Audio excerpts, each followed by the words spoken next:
Olá, benditos! Já estamos no 26º dos 42 dias entendendo o sofrimento de Jó. Eu tenho certeza de que você está olhando o livro de Jó com outros olhos. É assim mesmo, quanto mais conhecemos, mais vamos percebendo como a palavra de Deus é maravilhosa, não é mesmo? Neste capítulo, Jó começa um longo discurso. Nos 3 primeiros versos, ele ironiza de forma desdenhosa a sabedoria de Bildade.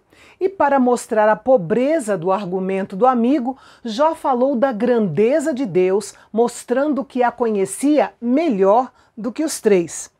A partir do versículo 5, Jó começou o seu hino de louvor, declarando a grandeza e o poder de Deus nos céus e descrevendo a terra com uma precisão científica extraordinária. Ele diz que Deus vê todas as coisas, mesmo no reino dos mortos, e empregou 3 nomes diferentes para descrevê-lo: águas, mundo dos mortos e abismo. E se Deus vê o que se passa no mundo dos mortos, então com certeza sabe muito bem o que está acontecendo no mundo dos vivos. Mas Deus não apenas vê todas as coisas, como também criou e controla tudo o que existe. Quando Jó diz que Deus suspende a terra sobre o nada, ele compreendeu isso de uma maneira notável, em contraste com as antigas mitologias que diziam que a terra era sustentada nas costas de elefantes ou tartarugas gigantes. Ao declarar que Deus pode estender os céus sobre o espaço vazio, suspender a terra sobre o nada e encher as nuvens com água sem que elas se rompam, o poeta filósofo tem a intenção de nos deixar maravilhados. Em seguida, Jó voltou sua atenção para a terra e louvou a Deus por marcar o horizonte onde o sol nasce e se põe.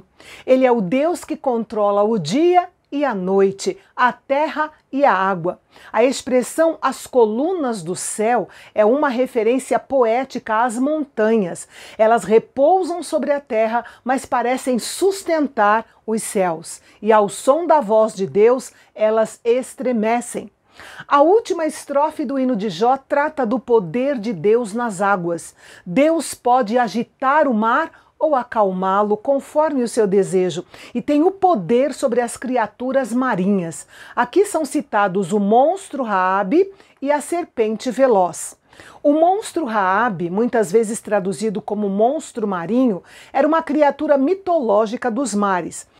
Mas nos livros poéticos do Antigo Testamento, este nome é aplicado a um monstro de poderes demoníacos.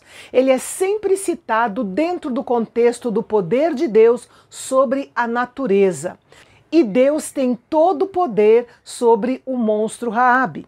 A serpente veloz é identificada como o Leviatã, um monstro marinho, figura do mal cósmico, que com o tempo passou a ser uma metáfora e finalmente, dentro da teologia dos hebreus, passou a ser identificada como o diabo, a grande serpente. Satanás é frequentemente representado como um dragão ou uma serpente, e o mar é considerado um lugar perigoso ou ameaçador na mente dos judeus. Portanto, Leviatã pode ser outra manifestação de Raabe.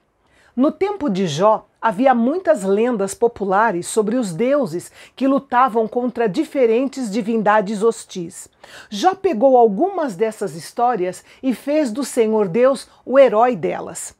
Um estudo dos nomes do Antigo Testamento sobre os monstros marinhos mitológicos cananeus, como Raabe, mostra como os autores do Antigo Testamento, de propósito, usaram essas figuras para enriquecer suas próprias concepções poéticas da supremacia do único e verdadeiro Deus. Os amigos de Jó devem ter ouvido com impaciência tudo aquilo, pois já sabiam das coisas sobre as quais Jó estava falando. Porém, Jó então fez uma afirmação inédita. Eis que isto são apenas as bordas dos seus caminhos. Dele temos ouvido apenas um leve sussurro, mas o trovão do seu poder, quem o entenderá? A descrição de Jó do poder de Deus foi surpreendente e impressionante. Ele deixou claro que o que vemos de Deus na criação é apenas uma pequenina amostra do seu ser. O que ouvimos é apenas um sussurro do seu poder. Podemos ler o livro da natureza com todo o cuidado e ainda ter muito a aprender sobre Deus. Saber alguns fatos sobre a criação de Deus não é o mesmo que conhecer verdades a respeito do Deus da criação. Quanto mais aprendemos sobre ele, mais descobrimos o quanto ainda há para aprender. O sofrimento de Jó continuava sem explicação, mas a sua intuição o fez permanecer fiel ao único e soberano Deus, mesmo sabendo que ainda havia muito mais para entender. Mas de uma coisa ele estava certo: nunca abriria mão da sua integridade. E é sobre isso que nós vamos falar na continuação do discurso de Jó amanhã, aqui no canal Bendito, o canal de Fala Fácil.